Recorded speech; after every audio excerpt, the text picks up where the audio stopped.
السلام عليكم ورحمة الله وبركاته. أمان شعبك الصومالي ميل والبيجوغان وان إذن سلام يا ورالي البرنامج كالموسي قطبية سيدتك إنو كسو كرلو أنت وحن ربعين أنك شاكينو إن بريان دنبان أركينو قبل الصومالي يدو كسو بدنايا أيagoo sheeganaya diinta islaamku in ay yani ragga bis xaquuq siisay oo dumarka aan wax xaquuq ayna lahayn in diinta islaamku ay ayagoo raba inay diinta islaamka ka baxaan amba ka baxayba ku soo gambanaya xaquuqdeeni baan weynay oo ragga xaquuqna ma siiyo intaasaan rabnaa haddii alla idna waxa ilaahayna garasiiya inaan kaga hadalno wixii barnaamijka igala qayb qaadanaysana waxaan kusoo dhaweynayaa Facebook iyo dhinaca messengerka iga soo wici karaa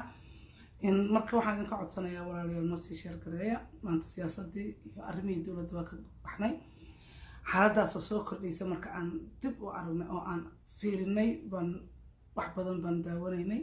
waxaan aragnay in ay soo kordhayso in maalin walba midba mid kaleto ay sii jiidanayso in aad baa u mahadsantiin barnaamijkan noo sii ballaariya intii igala qayb qaadanaysa messengerka dhinaca Facebook ha igala soo hadasho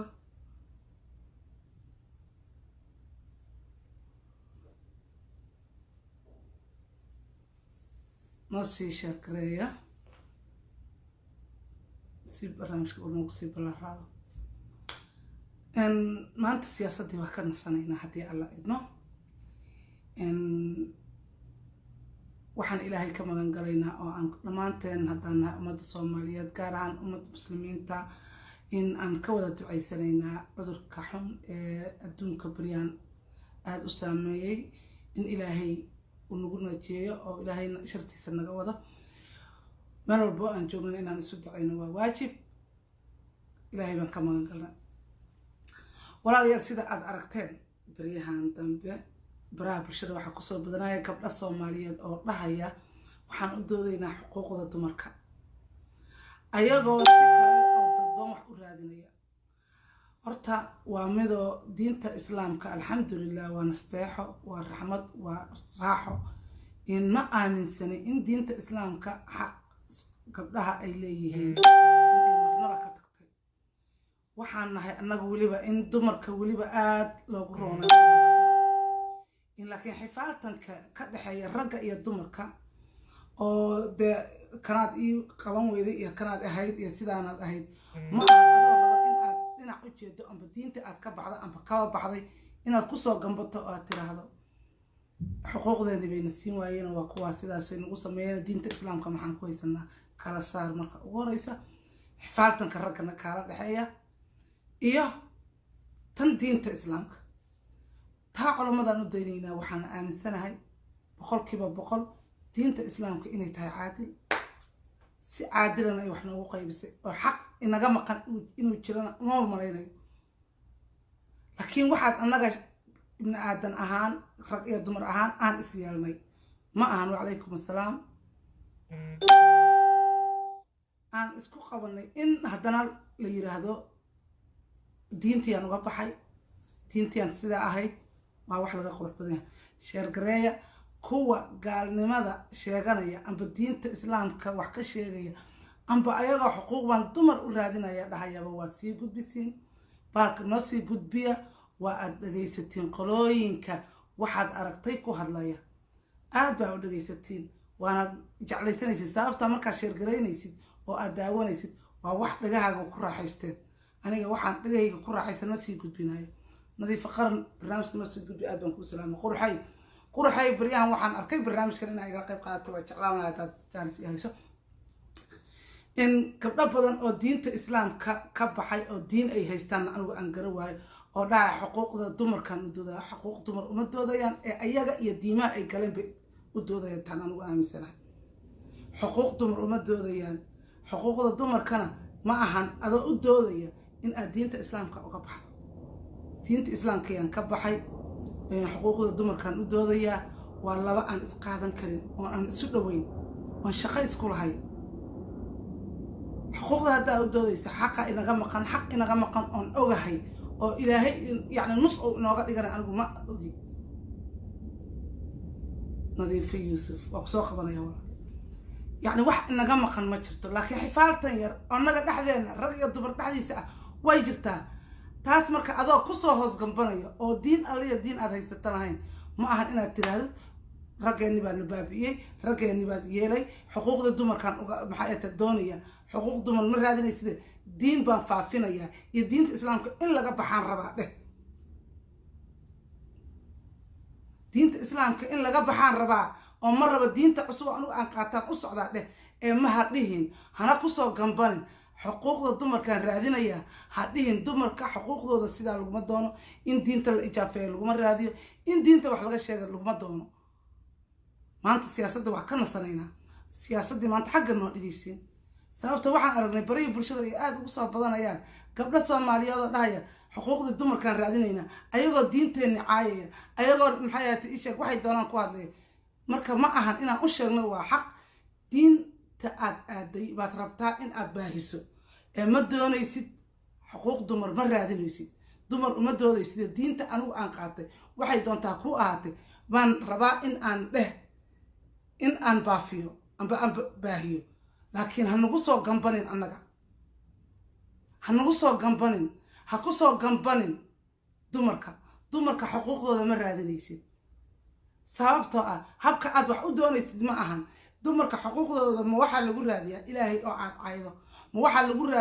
raadiyaa nabi maxamed calayhi salaatu wasalaam oo aan ninka adduunka ugu fadliga badnaa inaad wax ka sheegto muxuu ilaahay isiya inaad tiraado la soo fariisato sidaas miyaad ku raadinaysaa xuquuqda dumarka ha nagu soo gambanina ha ku soo gambanina dumarka ha ku soo gambanina diinta islaamka way noo nasteexaysay oo way sheegtay oo way cadaysay in ninka la yiraahdo magaciisa baa dhibaya waa ku jirtaa aan arkaa waxaan jeclaan lahaa barnaamijka inaad igala qayb qaadato wuuna noo socon doonaa barnaamijkan sababtoo aad bay usoo bateen kaynaan baan rabaa inaan dhaho kaynaan oo time haddaa ay hayso barnaamijka inaad igala qayb qaadato waa jeclaan lahaa in dumarka marka ha kusoo gambanina dumarkan xuquuqdoodii doonaynaa dumarkan yeelaynaa adinkoo dhahaya haddana diinta islaamka wax ka sheegaya ma isqabato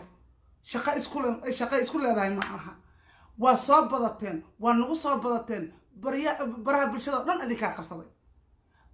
mideeda kale waxaan ka yaabay inta kumanaan kun oo qofood oo waxaa arkaysaa daawanaysa oo u riyaaqaysa dadku isku maskax ma ahan waxaa laga yaabaa gabar maskiin ah oo isku buuqsan oo waxaa laga yaabaa markaas in arrin gudaheeda ah haysta problem gurigeeda ah haysta intay dhagaysato shaydaankuna oo u sii sacabatmo marka waa inaan iska celino naagaha sheegaya xuquuqda dumarkan doonaya dhahaya haddana diintii ku tumanaya kuwaas oo kale taan rabnaa maanta inaan uga doonno barnaamijkeena in kaynaan haddii ay macquul tahay oo aad time i hayso iisoo qor in nadiifo yuusuf waa ku arkayay nadiifo yuusuf marka xuquuq dumar ma doonaysaane adigaa waxaa rabtid حقود دمر إيه واحد رادين يسمعهن واحد ربطها إن أذيك أتصيب الناس توددان أدمرتي أدمرتها إن دتك كولا سومران دت بدن أدهشة خلوين بدن أسيد توسطه لكن دمر وما دوده يسيد بينها كشيء دمر كان سأل لهم دوده ما أهان دمر إن أدو دوده يسيد هذا الدين تمسكن كعاية كينا وعليكم السلام هذا عاية دينة الإسلام كما أهان هدنا إنا نتراهي دمرك حقوق هنقص جنبانين أنك دمرك حقوق دومانين عدا يسوع بريرها أو شيء أو واحد هذا وردين نوع عسان هذا دينتي مسلم كوان كتجي قلوين كسان أقلي دت كسان كمل نقلي ونا كسان كو أركي قروح كسان كو أركي وريا إجراء قيم قادنا ده تعذي كتالا لكن هناديه أو بين هنجا شيء حقوق الدمر كان ودوذيا هذه بنتا جوجي حقوق دمر وما دوديسي وقصاق وانا يا نظيف تاسو كلام أهان ما به كرنا حقوق دمر بيدوديسان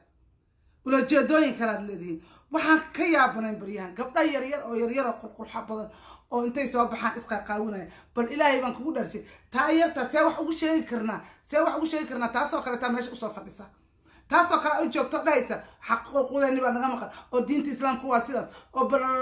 diinta islaamka xaq annaga noogu dhiman amba ay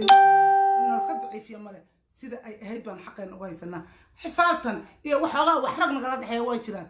kaas saasoo kale laakiin nooguma doodo diin baad faafinaysaan waan ognahay waxaad tihiin waan ognahay been ha u sheegina shacabkeena gabdhaheenna yaryarkaana ha dhuminina ha yeelina marka maanta siyaasadda dhinacaasaan uga leexana waaba laga daray maxaa siyaasadda waa la isu soo jeestay meel walbaa la iska duqeynayaa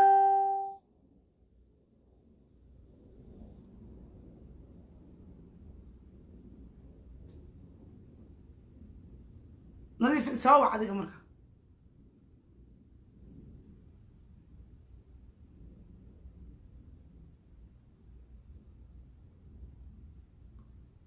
waxay ku leeyihiin xaquuqda dumarkaanu doodaynaa xaquuq dumar uma aadan doodin ee diin baa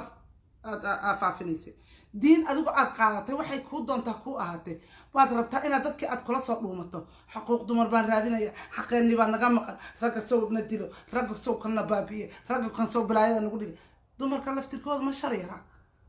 dumarka laftirkoodu ma shar yara waa lais ogyahay marka yaan raggii adooba ragga dhinaciisa iyo meesha aad og tahay aan u jiracsannahay harnala aadin xaqa waa kugu fahna sheekadaas waad nagu soo badateen ha aadin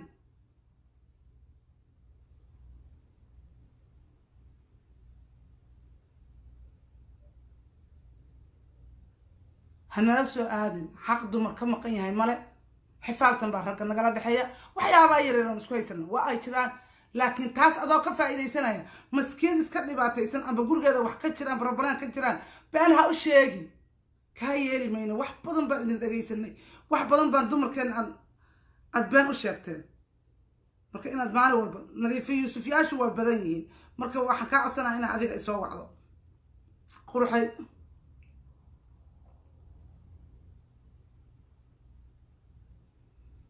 keenan baa kaa horumarinaya way badan yihiin wax kaleeto oo aan isku qabsano ragga laakiin diintii rabtaa adiga inaad dhinac kale u wareejisato halo السلام عليكم. عليكم السلام ورحمة الله وبركاته كان عاد بكو سلامة وكان على ولد هذه السلام يا صحابة الله يتبع ورث من دعوة الله. عاد يا عاد برنامجك ولا سمعتي السلام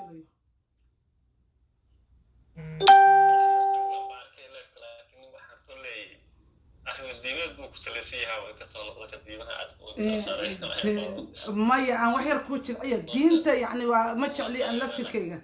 لكن بريان سيدا أركينا كينانو قبل بدن أو وحن أركينا لها حقوق الدمر كانوا دودينا أيوة من سنة دينتي عاية إن دينة الإسلام كان مرة إن أنا نقول ده أنا علمي إيه وملين أخوانتي مركز سو معهن إن البلشة إن أشياء إن أي صاران قبلها دماء أي قاتين يملا يقول لحد إيه مدة أي رجع كدونيان أو حقوق ده نبى ماشى كويس إنه إليه هلا صح برنامجك هو صح ولا لا؟ أرتا حقوق الضمر ويقولوا ذكران قف ولا بقى أنتي عرفتيس وكذي من كراي قف كي أسوق مركز دون شيء توصل فاستين وبحضره أو أحلم بهاي حقوق الضمر كل لقى هذا الضمر كسبنا سوالي مركز لقى هذا العيب يكدوا الميهم صح أيضا الدين أنا حين أو تسمع من عندك الدين اللي قد دينا الدين وحلوية صح ما أنت لا تعلم مقلعي كبرير أو تركيا لا تشتري وهذا البوليس بعيس أختار هذا ساعة الكهرباء المغرب لو سمرت أو لو سمرتها مركا دمرك ويكدوا اللي يسيه الصومالي أما تحقق دفتر لقى حطلو دنك يدون تبع هالنقطة مركا لكن لما هرن كرو واحد دين تأكد البيسا صح فكر كاسوا فكر قلدان اللي لا دين تأكد البيسا وحصحة معها لكن قولوا هذا يرضين حقوق دمرك وهذا الشو أما هو يضع وهذا الشو وحي حقوق leedahay هاي يصير لو ilaalin lahaa يصير looga hortagi lahaa dhacdooyinka dhacaya waa wax wanaagsan waa lagu taageeri karaa waana wax lagu soo bax qofkii markaas ka ay soconayo laakiin dadka ahwaanka barnaamijka oo ku arkay dad u saarinaya mar walba diinta wixii diinta salka u dhigaya ma hada aniga kulli aragtidayda sida ila tahay mana ka aaminsan diinta islaamka inay ka dambayso waxay ka muslim ahaan laakiin waxaan oran lahaa inay kala saaraan waa jeclaan lahaa waa sax in waa runta in diinta islaamka wayna siisay xaquuqeena laakiin annaga dhexdeena isaga keen maqanta inaan annaga dhexdeena iska doonanana waa wax qurux badan saa anigu arko laakiin ma ahan mar walbaba yacni in lagu soo dabaqo adoo dhan kale u jeeda inaad diinta islaamka kusoo dabaqdo وانا aragtay ka inaanu baraha bulshada bariyaan daba gabdhaha badan oo aad yani diin ay haystaan anigu aan waxba ka sheegi karin oon ogeyn laakiin haddana diintii ku dabaqaya sahri horta waxaan waxa weeyaan nacayb dadka badan Soomaalida anaga aska yaro dad yaro Soomaali oo luqadooda garanaya iyagu oo baynu nahay ma ahane kaliya nisba maalin walba diinta diimaha diinta doonta waxaan noqotay dunida meesha doonaan ka soo jeedaan waxaan anagu inta aanu naqaan baan ku mashquulayna afkana ku hadlayaan ma ahane marka dunida kale gadisan aad fiiristo qaabka looga dhaqmayo wax caadi ah ma ahan marka anagu waxaan banahay dadka ugu sharta yaro ugu hooseeya kuweena laakiin diinta ka baxa waxaan u maleynayaa waxyaabo horta waxa jira nacayb ah صح عيبكنا waxa keena loo geystay dalkii loogu geystay ama dibadda loogu geystay xanuun asaga marka xanuunka wuxuu isku bedelay marka halkii qofkii inuu naxo dadkani waxay aaminsan yihiin kaloo imaanaya wixii asagoo iskaga raali ah laga yaabo gabdhahan hadda Soomaaliya ka wada yimaadeen Soomaaliya kuwa weynada qaarkood saarjeedeen ku dhasheen ku koreen oo ugu guursaday xataa ilmo ku dhaleen waxaas oo dhan way ku qanacsanayeen marka waxaan u maleynayaa wax wanaagsan nolol wanaagsan inaysan ku korin in la dhibaateeyey in ayaga ama ninkooda ha noqoto ama waalidoontooda waa qofka dhib uu soo dhibaatada markay ka soo baxeen wadamada yaro yimaadeen oo firiiga ayay automatically isku bedeleen marka wixii bay macnaha bay soo gocanayaan marka waxay isleeyihiin waxaan oo dhan darisku kaama dhicin jirin macalinka dugsigu waxba kama oran jirin aabuhu raalligu ka ahaa walaaluhu raalli bay ka ahaayeen abtiyaashu sidoo kale marka waxay u arkeen diintuba inay tahay diin dhinac ka raran oo dumarka dulminaysa marka hadduu qofka aqoon ku filan oo maadi uusan lahayn ama uusan diintiisa fiican u dhexgelin oo waxaan xitaa uusan inuu ku samro oo samirka diinta laga helaa qofka diintii garanaya in akhristo waxaan inaad wixii dhibaha ku soo maraa ilaahay ugu samirtid aadan ogaana wixii aadan aad u baarin xumaatada Soomaaliya ka dhacaysa markaas uu fiirso dad badan baa diinta kaga baxay صح kuwa kaliya dad badan baa kaga baxay haray maalin kasta qof baa waxa lagu dilayaa xaqdarro gabar baa xaqdarro lagu kufsanaya waa lagu dilayaa horteeda rag baa taagan ma joogta dhulmada waxay ka hadlayaan wax simple ah waxaan macno lahayn waxa yare maanta la xaday ama qof yare gabar yare maanta madaxa qaawsatay ama sinaysatay la leeyahay xitaa sinada xitaa waxay u baahan laftigeeda wixii witness oo in la cadeeyo xitaa hadday is saaran yihiin waxa la dhahaa lama oran karo waa sino صح waxaasoo dhan culimadii iyagu waxaas bay baabuuninayaan waxaa laga yaabaa maanta masaajidka agtiisa caawata gabadha uu kufsado lagu jarjaro culimadu ma baabuuninayaan marka dadka dhibka ugu weyn diinta dadka nacsiinaya waxaa ka mid ah culimada Soomaaliya culimada ayaa waxaa loo baahan yahay xaquuqda dadka danyarta oo dumarku ka mid yihiin oo carruurtu ay ka mid tahay inay lambar 1 ka dhigaan lama taabtaan inay ka dhigaan maahan culimadu maalin walba inay yiraahdaan qofkani ee barka shaqaytintu dhinac wax ka xirtay iyo gabadhan dirac khafiif ay soo qaadatay waxyaabaha ay ka dhigayaan wax weyn muhiim ah waxa ah qofka sharafkiisa iyo diinkiisa iyo cisigiisa in la ilaaliyo hooyooyinkuna way ugu horeeyaan marka waxaan leeyahay dadkani ilaahay baa horta u qadaray waxay noqonayaan oo waxa naga weyn noqonaysa ilaahay baa ku qadaray أنا ما فرق لي كرنا لكن قبلها ولا لها هاي وهذا الدين تكبحينا قبل الصوماليات كلنا هذا وانكحمه يعني دين تكبحان لكن وحنا رنا حدي حقوق تمر عدو دوريسان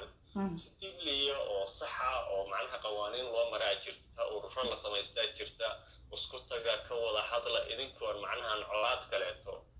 عن قرن هذا gabadha le waxaan u doonayaa xaquuqda dumarka markay ilaahay diintii cayso ma tagi karto dalkii oo mid baa asna midi iska tumanaya waxa doonaysa waxa fiican inaad u gogol xaartid oo wada fiican oo aad u martid oo nabadgelyo aad samaysato laakiin uma malaynayo sida hadda ay wax ku wadaan inay xaquuq dumar ku helayaan xaquuq ay ku sii waayaan ma ahane marka waxaan oran lahaa yaa la isku xilin diinta iyo macnaha in dumarka loo istaago xaquuqdooda la raadiyo in aad baa mahadsan tahay in maxaad marka si gooniya gabdhahana ugu sheegi lahayd in culimadan ugu sheegi lahayd Soomaaliyeed ilaan way nagu soo badanayaan keenana bariyaan dambe aad bay u soo badanayaan waxaan arkay oo maanta inta badan soo fariistay gabar aan aniga hadda magacaabeeynin oo si degan akhlaaq leh ku soo galayso oo aan haddana dib mar dambe hadaan arkay in waxay gabdhihii ay ka hadlayeen bariyo dhaweyto kaleeto ayadoo ka hadlayso ayadana dhinac kale u leexata marka kuwii soo kordhayaan tiradooda way soo badanaysaa marka maxaan dhihi karnaa maxaan uga hortagi karnaa baad is leedahay walaal horta gabdhaha kaliya maahane badan oo ayaguna diinta ka baxay صح way marka kulligood xiriir bay leeyihiin waa dad isku meel ka wada duulaya marka nimankii ma oran karaan xaquuqda dumarkan xaquuqda raggan u doodayna ee xaquuqda ragga waa mid la leeyahay ragga ba dumarkii dulminaya laakiin waxa fiirsada iyo waxa sheergareey iyo waxa commentiga ka baxaya iyo waxa yiraahdaa kibgoynta raggaas ugu badan yihiin anigu si fiican baan ula socdaa Yurubta aad bay ugu badan yihiin صح bas garanayna qaarkood marka waxaan u maleynayaa gabdhahani in jarajar laga dhiganayo oo dad kale ku adeeganaya laakiin waxaan oran lahaa maskaxdiinoo furan iyo caqligiinoo degan waxaad doonaysaan raadiya waxaad diidaysaan ku diida laakiin cid kaleeto ayay idin adeegsan waxaa wareera in caqiidaha laga adeegsado markii diin ahaan lagu adeegsado wax ka xun ma jiraan dunida hale marka idinkoo gabdha Soomaaliyeed xaq waxaa u leedahay inaad gabdhaha Soomaaliyeed meeshay doonaan ha joogaan aad u doodaan aad u istaagtaan wixii wanaag ah oo dumarka Soomaaliyeed wanaag ugu jiraan nin walba hooyuu leeyahay gabar baan la dhalatay gabarna wuu dhalay wuu raadinayaa wanaag uuna ku garab siinayaa marka taasaan kula talin lahaa gabdhaha culumada iyo ragga Soomaaliyeedna waxaan kula talin lahaa dumarka in dhibka laga daayo صح dhibaatada dumarka lagu hayo in la joojiyo in loo istaago dumarka Soomaaliyeed in xeerar caalamiya laga soo saaro in waliba la geeyaan jeclaan lahaa baarlamaanka iyo dadkan dawladda iyo sharci dawladeed baa walaal ummad qabto ummad hadalkeedu ma qabanayo keegay kaagu waxba ma xukumayo adduunka shuruuc ayaa jirta maanta haddii wadada dhinaca uga dhaxay ama qof darbaaxay uu bal uu baaraya dalka ay joogto la iskama ka xukumayo صح waxaan shuruuc baa laga dhigtaa marka dadkani meesha loo geeyay baarlamaanka ay loo geeyay inay sharci dejiyaan sharcigan dumarka lacag kuma baxayso Mareykan la weydiinayay Ingiriis sharci Soomaaliyeed inta ka tashadaan sidii dumarku ku nabad geli lahaayeen inay soo saaraan xuquuqda dumarka iyo ilmaha in la meel mariyo horta dawladda baan kula talin lahaa culimada Soomaaliyeed waxaan kula talin lahaa ayadoo qof dhiig ka baxayo qof la dharbaaxay inaad u doodid xaq uma leeyahay صح waa inaad horta kow dhiig joojinaad samaysaa صح culimada waxaan oran lahaa waxba waxay ka weyn yihiin iyo waxay ka muhiimsan yihiin dadka u sheega gabar heesta ha ka wacdinina laakiin gabadha la dilayo la kufsanayo dadka ka wacdinaya oran lahaa sax in aad waa mahadsantahay keenaano yacni laakiin shacabka Soomaaliyeed aniga sidaan u arko inay iska wacyigeliyaan arrinkan baryahan dambe soo batay oo aad noogu sii faafayay in waxaan keenaano kale toon ku sheegayaa gabdho yar oo aad u qurqurxa badan oo aad yacni ilaahay baa gabdhaha Soomaaliyeed qurux siiyay alxamdulillah in waxaan aragnay yacni oo nooc kale ta ayagoo kaliya intay iska soo duubaan bariyo hore ragga laga soo dhigay ayagoo la dhihi jiraan arki jirnaa laakiin hadda ayagoo cidna soo dhigno baashara ah ayaga ay soo dhigaan kuwaasaan bariyahan horta aad ii xanuunjinayo oon rabay inaan ka hadlo haddana markaan fiiriyey kuwaasoo helay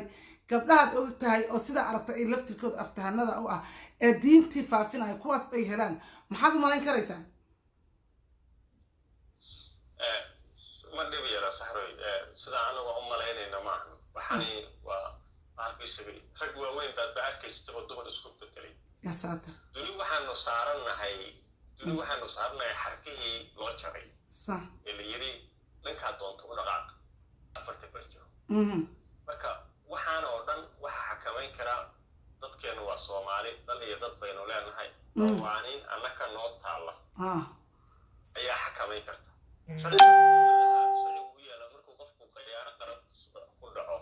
ama diinta wax ka sheegay dawladahaas uu ka baxayo dibaduhu u cararaa marka qofkaas oo kale dalkaas ama dadkaas waxba kama bedeli karo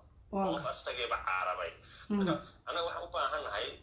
dad Soomaaliyeed baan ay qawaaniin ummadda Soomaaliyeed u taala oo sharciga Soomaaliyeed afka Soomaaliyeed ku qoran iyo waxa diinta Islaamku qabto oo cadaalad loo sameeyo intaas oo kaliya inaan ku dhaqano gabar yar soo tahriibtay iyo nin yar markiisii horeba haleysnaa meelaha yimid iyo waxaasi waxba kama bedeli karaan ummadda Soomaaliyeed iyo diinta Islaamka ayaga oo badaalay laakiin dadka Soomaaliyeed wanaagsan iyo dhalinyarada iyo dadka wax kula talin lahaa in bahalkii sheegay dhibaatada qofka ku dhacaysa iyo diintu waxay qabto in la kala saaro rag iyo dumarba ragga dumarba maahan waxa kugu dhacaya ilaahay baa sameeyay adigan ilaahay baa ku sameeyay dad ilaahay loo doodo tira maxaa waxaad igu samaysay for example maanta dad cid u shaqaynayso qofka mas'uulkaaga lama doodi karto waad ka xabsanaysaa ama shaqada ku weysaa ama bahalka shaqay baaga wada noqotaa ama iskoolka laga cayriyaa ama jaamacadda laga burshaa maxaad u malaysaa marka ilaahay ku samaystay marka aduu markaa tiraahid iguma samayn kartid simba in maskaxdu ay deganto qofku fiyo yahay oo fiican si caadi way jiraan waxyaabo lagu kala duwan yahay dadka horta dadka waxaan ku karaasada ku ilaahay wax ka sheegay had baan u nacaa wixii ilaahay ka sokeeyo qofku soo dooro ha uga fakaro soo dooro ha u fakaro laakiin waan arkaa dad ilaahay waxyaabo kale ku tilmaamay waan jirin ilaahay baan aaminsaneyn baa jira marka arrimahaas oo dhan waxaa keenaya burburka iyo halaaga iyo waxaan lagu dhacay dalalkan ay yimaadeen kuman boqolaal sano ka hor baaba loo fasaxay qofku hadduu geed caabudayo hadduu loo caabudayo anuu dad muslimiinaha nahay in laga foojignaado tarbiyad ilmaha lagu dadaalo dadku ay isku naxariistaan intaasiba waa wax muhiima marka qoomiyad ahaan iyo ka Soomaali ahaan aniga dawladeenan waa waxaan xal rasmi ah ka keeni karta dadkan meelaha ka hadlaya dibadaha anagu waxba kama qaban karno waan intay hoos joogaan iyo sharwaha ay hoos joogaan taasay qusaysaa ها إن وحق إلهي هذا سيدات كذا واجسي قار وحن أركي كينان كلها يا إن واقع إلهي باتري كليه قرا حسد عن حول إلهي ذاك أبغى شيء جماعي أو إلهي جيني يا واه يا واه أنا أدي كولا يا أبي كمتها قاري وسعرين يهاي ساينس كان أمي سنة هي بقوله تلفون كمبيوتر بوتعمل لابتوب وحوه مربو اسكدم يا استغودن صح ساينس كون الهي بو يقانا واي ودم يا دو ساينس كون الهي كمبيوتر كان ما اسكشنا سو بلا دبا هاي ما سو بحال كشغا waxba dadku waali dadkeena xogaa yare maskixiya kala to hada diimaha kala tahaysta waxbay baaraan baaritaano badan bay galaan هاي waxa waxa jira dad baxashada qaada hintuuga ama kristiga ama dad iyaga kala to wax badan bay baaraan waxay ku leeyihiin waxaan malaha meel ku dhamaadaan لكن waxaan rajeynaa inay wax jireen sibi iskaga aaminsan laakiin midka yarka Soomaaliga halkan buu la soo fadhiyaa maanta buu dhaaranaya asagoo waliba Ilaahay wax ka sheegay Ilaahay buu dhaaranay dadku isfiyo inta soo cadeys gabadha hadda gaalada gabadhan gabadhu fiirsanay wallahi ina waxba ka jirin bay kulada waxaan diinta islaamka la leeyahay wallahi lafteeda maxay tahay horta wallahi lafteeda Ilaahay wuxuu dhaaranay Ilaahay ma jiraan inay raahmaan tan way marka waxaan dadku dad isla socon baa jira baraabsho iska soo gal walaal xogaa maskixiyan u baahan in loo taliyo midda kale caayada badan iyo karaahtiga iyo dadka Soomaaliyeed sida uu ku caayaan lafteeda waxaan soo jeedinaa in la gadaayo qofka loo duceeyo si wanaagsan oo tartiib wax loogu sheego waxba wanaag lagama daaro marka gabdhahan iyo wiilashan si tartiib ah loola hadlo waxa laga dhaadhiciyo hal lala doodo laakiin aan lahayn ayadu annakana waxba noo soo kordhimayso ayagana waxa ka qaadayso midda kale dadkan dad wax oo رسمي كوحد الله يا ما أيقرأ كلا حد الله مركا إلهي وحنا ورجينيا إلهي مسوها نونيو جودهان ومد الصومال وحنا رجينا إلهي إنه بعض المسلمين لبكا كتب بعض لبنا وقعي ما أنت وحنا قاضينا وحاسد الدنيا ده حنون باصعدة الدنيا ده مد أكره حرمتي وورير جهورير كردي الدون كده ما أنت لقيها للصومالي كيس كبوري صح القياس تذكي دنيا ودمدي أبخر مرسنا ayaa hadda maanta iyo dalkan joogo noo صح tareemadii lama raaci karo diyaaradii lama raaci karo dukaamada oo 3 mitir baa la isku taagay marka wax la gadanayo iskoolada waa la xiray goobaha shaqada waxa soo ka wada Soomaaliya maanta dadku dhaxal kaas maxay kala hortaysaa maxay ka qaban kartaa waa dad waxaan nahay ilaa watay weel lagu baahna wariyad yaan u doodin dadkana aanu dacweyn dadkana aanu wacyi gelin haduu Ilaahay walaal mahadsan saar adaa mudar keenano in waxyaabo waxa jirta dib kugu soo naqanaya oo waxaan xasuustaa hadda ka hor in dadkeena yacni maskaxiyan naftirkooda kulli inta badan maskaxda iyana in caafimaad badan u jirin qaxootiyada Soomaaliya ay ku soo qaxday mid kamid ah Soomaaliya aniga waxaa jirtay laba macallin baa midna galaas laba macallin oo Soomaaliya midna galaaska muusikada ayaa u qoraya midna cashirka diinta Carabiga iyo diinta u qoraya marka macallinka Carabiga iyo diinta marka maalinkaas diin buu u qoray Quraan u qoray kan kale tan muusikadiisa u tumay labadaba waa laba macallin oo Soomaali ah gaalo marka kormeer ku sameynaysaa soo marta gaaladii kormeerka ku sameynaysa baa waxay yeeshay way soo baxeen markii shirkii ay soo dhamaadeen ardaydii la kala daayay ayaga dib u wada shiraayo waxay dhaheen waxaan loo baahan yahay macallin hebel sida uu ardayda ya uu yacni dhibaatada soo gaartay hooyooyinka haddii la rabo hooyada dhiban ay dhashay uu ugu tumayay oo u farxad gelinayay kaasoo kaleetaa loo baahan yahay yiri marka labadii macallin baa isxifaalaynayso dib banaanka iskula soo baxay Soomaali waa taqaanaa wuxuu yiri naagtaas doqonta igu daran buu yiri mid ka xadiisa oo aan u waday caruurtaas ya waxay tiri ninkaas muusig xunka u tumaya iga wanaagsan way soo sheegtay marka in waxa naga maqan waxay gelin ba dadkeena waxaan hooyo waxa laga yaabaa xanuunsan inay koriso xataa ilmahan in waa la wada xanuunsan yahay sababtoo ah wadankeena dhibaato badan baa ku dhacday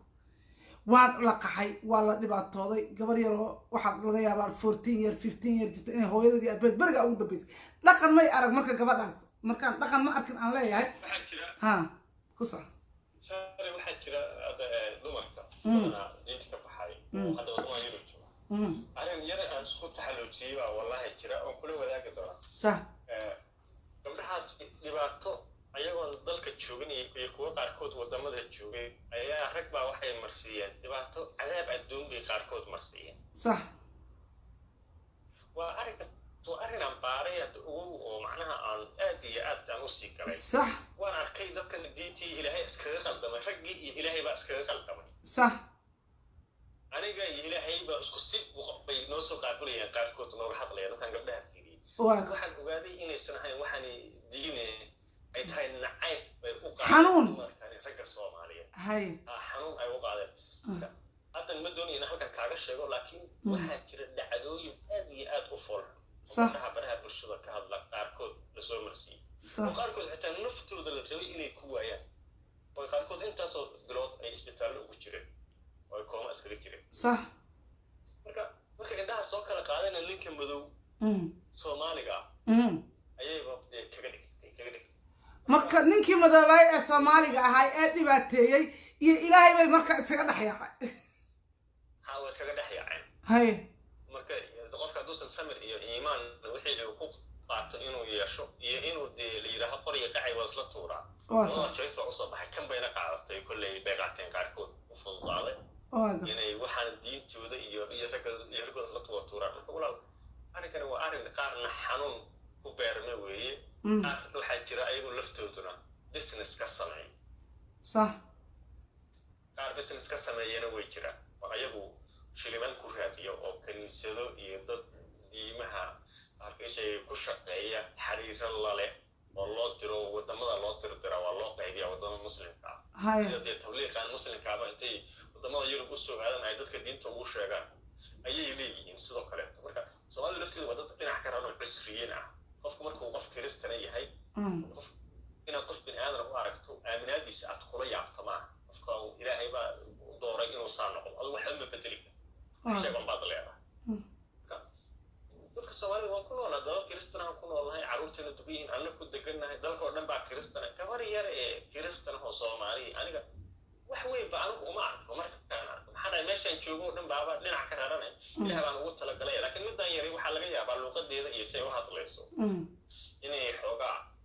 ugu soo laablaabto laakiin wallahi inaysan aniga walaal wax weyn aanan u arkin waxaan kala too aaminsanahay inuu ilaahay dan aaminsanahay waxaan jira qofkaan inuu sidaan ugu hadlayo yaa controlka askale control ilaahay baa askale deegaan aan isku maqleynay carabkan aan ka dhaadaaleen oo aan istaagayn iyo cidna noo xisaabinayn ilaahay baa askale marka hadda ayadu inta garan weysay ayadoo waliba horay u ogeyd oo horay u aaminsanayd oo diintii garanaysa inta hadda ka soo hawo qofku ilaahay baa wax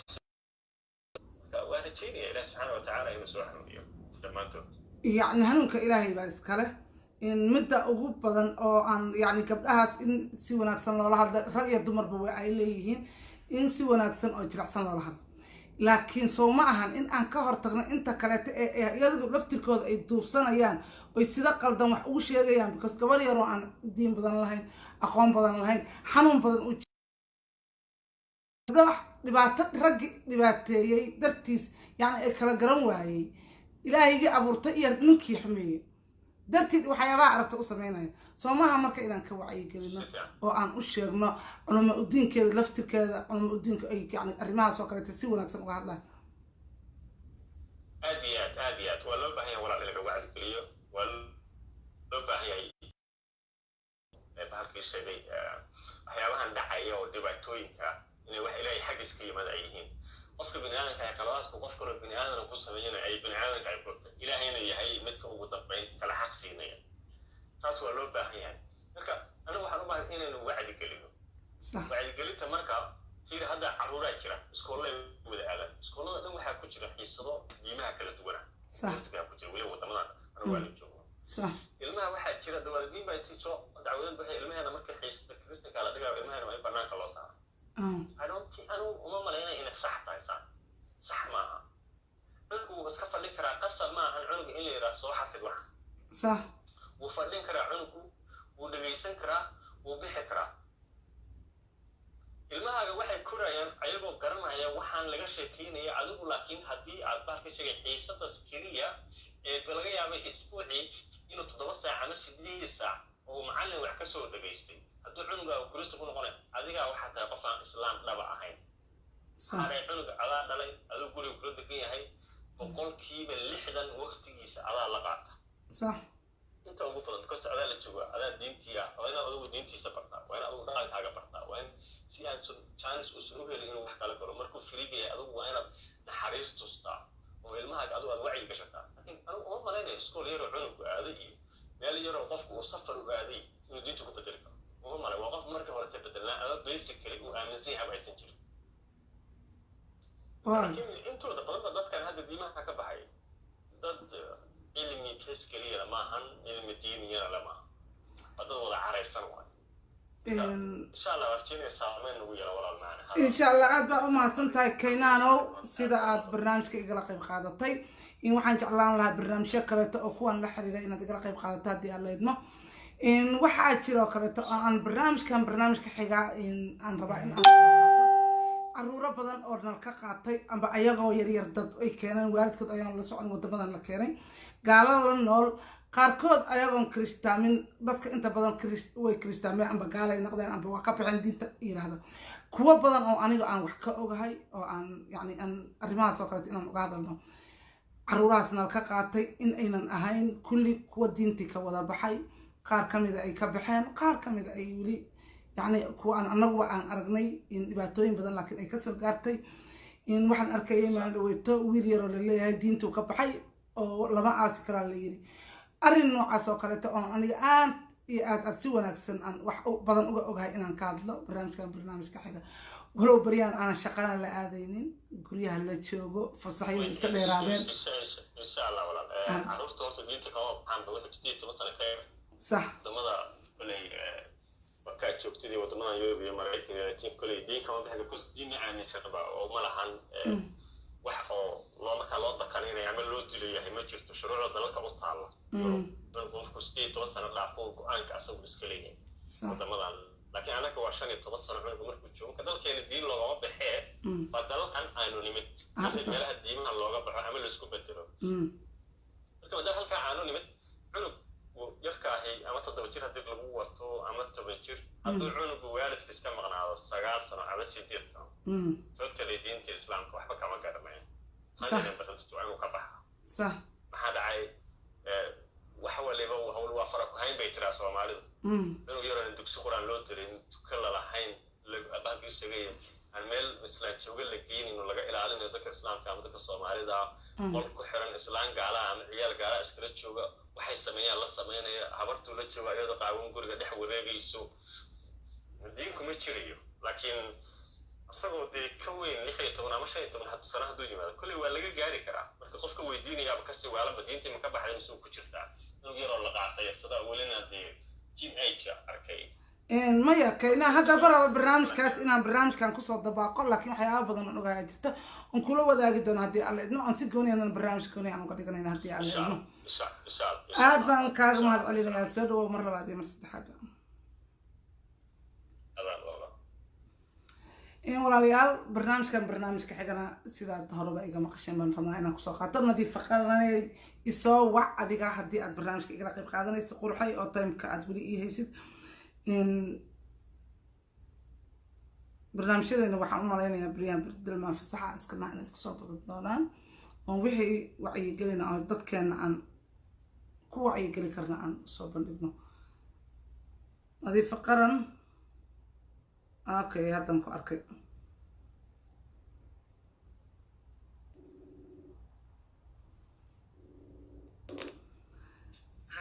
هلا السلام عليكم. عليكم السلام زهرة أنا خير طاحن. هذا نكو ونكسنا سيتا ولا ما شاء الله إنه عفنا خير. برواقة هرب صعب راجك. وإيسو قلي واي أدي أد بنكو سلام عيا. horta baryahan ma ahe muddaba waxa weeye sanooyinba aan dhehe horta way socotay in maaragtay gabdhaheenii quruxda badnaa ama diinteenii ay aad gabdhaheen ugu dhiiranaya inay miidiyaasha intay soo fadhiistaan nebiga caayaan diinta caayaan way socotay taasaana keentay waxaan markii uu bilow yahay oo horta xumaanta waxaynu ka dhiganay caadiya sababta xumaanta markii la sii daayo qofka xumaanta lagu taageero oo uu arko dad badan oo daawanaya dad badan oo share garaynaya dad badan oo comment garaynaya wuxuu xumaantu waxa weeye shaydaanku markaas waxa weeye qofka hame dheer ku sii geliya horta mudday ahayd oo la daawanayo u fiirso adigu hadda markay soo galaan gabar qaawan ama gabar diinta caynaysa ama gabar caynaysa ama gabar maaragtay qaranka caynaysa qof adigu xumaan samaynayo wuxuu doona ma noqday markuu soo galo waa ka duwan yahay qofka wanaaga ka sheekaynaya marka halka waxaad ka garanaysaa inay badan yihiin oo dadka xumaanta raadinaya ama raba in xumaantu badato in xumaantu ay meel gaarto yee ahayd marka inay ka hortagaan waay in la isweydiiyaa fiican in la isweydiiyo baa fiican xumaantu markay saas noqoto yey taa inay ka hortagaan waana sababta maanta keentay in ilaahay adduunka kusoo rogo cudur dabayshu wado wuxuu yahay la garanayn gees ilaa ka gees dowlad xoog badan iyo mid tabar yar qof wadaada iyo qof maxay tahay saqajaana mid madaxa iyo mid aan madax ahayn qofna aan dhaafin qof walbina uu maantay yaa rabbi bixi waxaan maqli jiray quraanka tafsiirka waxaan ka maqlay maalinta qiyaamaha qof kastiba hooyada uurka leh cunuga ka soo dhacaya dadku waa wada qaawan yahay qof fiirinaya male qof kastina wuxuu leeyahay yaa rabbi maanta bixi hooy cunugaaga baad ka cararaysaa kii caloosha aad ku sidaad intuu dhaco aadan dib u fiirinay waxaasna waxaa keenaya cabsida iyo culayska jira markaas sida ilaahay noo sheeg maanta adduunkii bay ka taagantaa waad aragtaa maanta adigoo saaraada aga hortimaado kuma salaama ha isoo dhowaan ha itaabanin ha ifiirinin ha igu aghindisin waxa ila cunin waxa weeye maanta heerkaasa marayna waxa heerka ina gaarsiiyana wax kale maaha waa xumaanta aynu raadinay ka dambana aynu support garayn hadda fiiri adiga waxaad ka hadlaysaa war diinta iyo aynu kala saarno waxa inaga dhexeeya oo aynu raadsanayno oo ah inaynu nafteena badbaadsano inaynu gabdha ahaan maaragta isu difaacno inaynu raggeena u sheegno inaynu naho hooyooyin iyaga dhalay iyaga soo saaray kan wax kufsanayo hooya dhashay gabar la dhalatay gabar rabo inuu guursado hore marka waxaad ka hadlaysaa waxaa ku daawanaya 29 waa la soo gelayaa 30 ay noqonay waa la baxa marka halkaas aad horta ka garanaysaa xaqiiqdu taas waa marka sidee looga hortagi karaa iyayse tahay qofka ka hortagi kara waxaan anigu u arkaa waxaa looga hortagi karaa hadda waxaynu ognahay miidiyaha inuu yahay meesha ugu horeysa ee ummad ama la isugu diro ama lagu kala diro xaqiiqdu taas waa isaara qaran waana aragtaa oo dal dhan baa laga difaacaa laga dumiyaa laga baabi'iyaa ama la isaga keenaa qof kasta oo maanta raba inuu ama dalka ceebaysto ama u hiiliyana miidiyuhu soo gala maxaa keenay in halkaa lasoo wada aado waa meesha keliya ee ama lagu dhegaysta ama yaa lagu dhegaysanay warku ku fido wa sidaa maadaamay tahay yay ahayd marka inuu dhibkaas markuu bilowday uu ka hortago yayse ahayd inuu maaragtay badiyo wacyigelinta xaqiiqda markaa sheego oo aanan ka gabanin culimaday ahayd culimadii marka waxay kusoo koobtay maalin ay jimco jeedinayaan inay xoogaa xadiis jeediyaan bes wax ka hadlaya ama wax intuu media soo fariistay jawaabaya ama xataa mediyaasha ilaa way daawadaan way la socdaan iyagii baa wada youtube leh iyagii baa wada facebook leh markay arkaan xataa wadaad intuu soo galo soo qaadanaya gabadha codkeeda ama ninka codkiisii wax doona ha ahaado ama hooyaha la caynaayo ama gabar la ceebaysanayo fadeexayo lasoo dhiga ha ahaato ama diin wax laga sheegayo ha ahaato intuu soo qaato muxaadaro ka jeedinayo ama ka hadlayo ama dhahayo war heede arrintaanaa jirta war arrintaan waa dembi war cadaabti waa kana war ilaahay aayadanu ka yimi war rasuulku sallallahu alayhi wasallam xadiiskanu ka yiri dhahaya ma arkaysid waa laga aamusay laakiin maxaa laga hadlaa maanta gabar baa heesaysa waa mid iska heesaysa halkaas hadda taagan surweel ama naaskeedaas halkaa muuqda ama lugtay furatay wadaad kasta gees ilaa ka gees wuu soo qaadanaya weliba gabadhii buu magaceeda soo qaadanaya wuuna ka hadlaya fidnimadii socotayna kama hadlayo oo diintii iyo bulshadii iyo carada ilaahay keenaysay marka waxaa loo baahan yahay horta anigu waxaan dhihi lahaa laba dhinacba way u baahan tahay arrintaa waa mare waxay u baahan tahay culimo iyo dad diinta yaqaan oo dadkan u sheega horta aayadihii ilaahay soo dejiyey reer qoomuluud reer caad reer samuud iyo sababihii ay u rogmeen oo u halaagsameen maantay ummaddu gaal iyo islaamba waxay joogtaa dadkii dabaylaha lagu rogay hadda waad arkaysay meel waddan islaama dabayl baa ka kacday oo dhirtii qaadaysa oo geedii qaadaysa oo dadkii qaadaysa oo baabuurkii isagoo socotay kor qaado la tegaysa waa calaamadihii lagu rogi jira qurumihii inaga horreeyay ee gaaray heer ay xumaanta iska reebi waayaan heer ay hadli waayaan marka anigu waxaan leeyahay culimo iyo waxgarabba in loo istaago in ummadda loo sheego weliba culimadu inay iyay wax kale sheeg ay soo nooleeyaan diintii soo nooleeyaan xadiisyadii soo nooleeyaan tafsiirkii soo nooleeyaan ilaahay ha u naxariisto qabrigiisana ha u waasiciye wadaad dhintay baa ugu dameeyey horta tafsiir ka baxaya meel oo aan maqlo anigu cumar faaruq la dhaho weli ma arkin sheekhaas uma la dhahona marmar jimcada wax buu ka sheegaa laakiin culimadii waxa weeye waa aragtay intaasoo kun aniga hadda magaalo aan joogo intaas masaajid baa ka furan masaajid kastana group baa ku tukada jimcada bes aan laga muxaadarayaa inta kalena ilmo yar oo maaragtay wax lagu dhiganayo dugsi loogu quraan meel gaarin baa laga dhigtaa marka walaal ma aha arrintaanu haddaan laga tegina dhibkeeday leedahay hadda xanuun baa socda dabeel bilaabanaysa biyo yaryar baa kolka meel ka softaamaya laakiin ha lagu talagalo haddaan xumaantaan laga hortegin oo dadkaan xumaanta iyo u bareeray oo aad loo sabood garaynaya aan la joojin oo laga wacyigelin dadka in la rogmaayo marka nin walba adigu haddaad aakhiro ku xisaabtantay meel wax ku jiraan wax annagu aanan ogeyn oo adiga ku difaacaya uu jiro nin walba uu rabaa inuu badbaado maalintuu dhintee meel la gaaraya in loogaado xanuunkaa yar baa qof kastiba leeyahay talow amuu igu dhaca talow amuu marka dhibka aad uga joogi leediin anigu ma garanayo marka walaal horta aad baad umahadsantahay barnaamijkan aad keentay laakiin barnaamijkan wax hal qof ama laba qof oo bulshada ka hadlaa ay wax ka qaban karaan ma waa dad wax u baahan culimo iyo dad hadlaba inay iskaashadaan in barnaamijyo laga qabto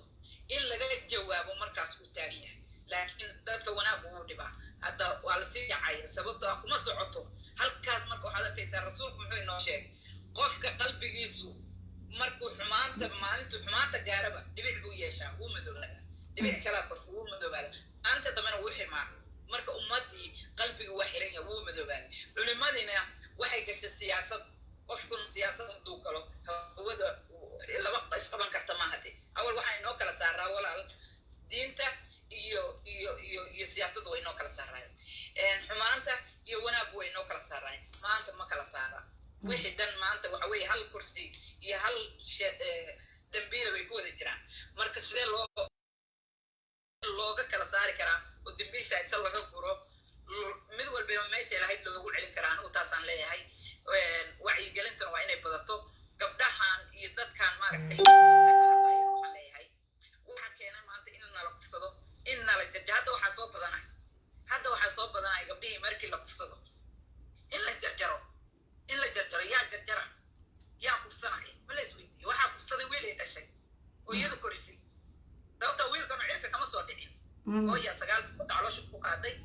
hooyaa umushay hooyaa dhabta saartay hooyaa soo koolkoolisay hooyaa dareerka kasoo dirtay hooyaa kabaha u gelisay maalintuu 15 gaaray buu intuu maradiisa xirta halkaa uga baxay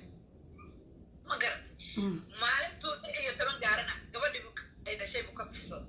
haddana haba ka kufsadee intaa kuma dayne maanta wuxuu marayaa waxa keenayna waxa weeye wiilku wuxuu isu arkay inuu yahay power on the wall inuu ka dhan inuu isagu maaragtay ninka u talinayo uu yahay wax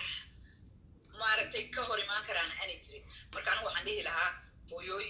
hooyadii nafkeedii waxay isu aragtay iyadu inay kan xumaanta ku wada ama kufsanaya ama dilaya inay sabood garayso laakiin kan qofkii u hiilinaya aanay u aragtay cadow marka waxyaabo badan baa isdul saaran wax badan baa u baahan in laga hadlo waxayna u baahan tahay ummad isku xiranta oo maaragtay xagga rabbi u noqota meesha laynaga haysto wax kale maaha diintii hala caddeeyo dadkii diinta lahaa ha soo baxaan qur-aankii wuu yaallaa xadiiskii wuu yaallaa waa la tuuray xaggaa la iska dhigay waa arrin bilow ah arrinta aad samayso waana arrin loo baahan yahay maalin iyo labana kuma soo koobi karro qaybaha kale baynu waxa marka actionada iyo dadkaasna aan kaga hadlayno laakiin horta maanta waxa ujeedkaygu aanu soo galay bal inaa horta ciladu meesha ka jirto aniga fikradda aan qabo waa midda qof kastina iduu qaba hadda 18 baa kuugu jirta kolley dad kale iska dhagaysan doona oo iska furi doona oo dhagaysan doona iyaguna waxbay ka qori doonaan marka laakiin halkaasaan ku qiyaas qaadanaynaa qofta la dhaho halgamaa dahra qarani aad baan kaaga mahad celinayaa nadiifa aad baan kaaga mahad celinayaa soo dhawow barnaamijka waa sii socon doonaa waa yacni siyaasadda kaliya ma ahan inaan ku ekaano bal dhaqankeenii tegay diinteenii lagu tumanayo in xuquuqda ay dumarku leeyihiin waxaasoo dhan waa kusoo qaadan doonaa haddii alla idmo qaar baan kaaga tagay asalaamu calaykum waraxmatullahi wabarakaatu aad iyo aad waa kugu hambalyaynaya barnaamijkan aan furtay waana in dad badan ka hadla waa in wax badan la falanqeeya adna aad baan kaaga hambalyaynaya markastoo aad soo waan kaaga qayb qaadan doonaa insha allah aad iyo aad you're welcome. Assalamu alaikum.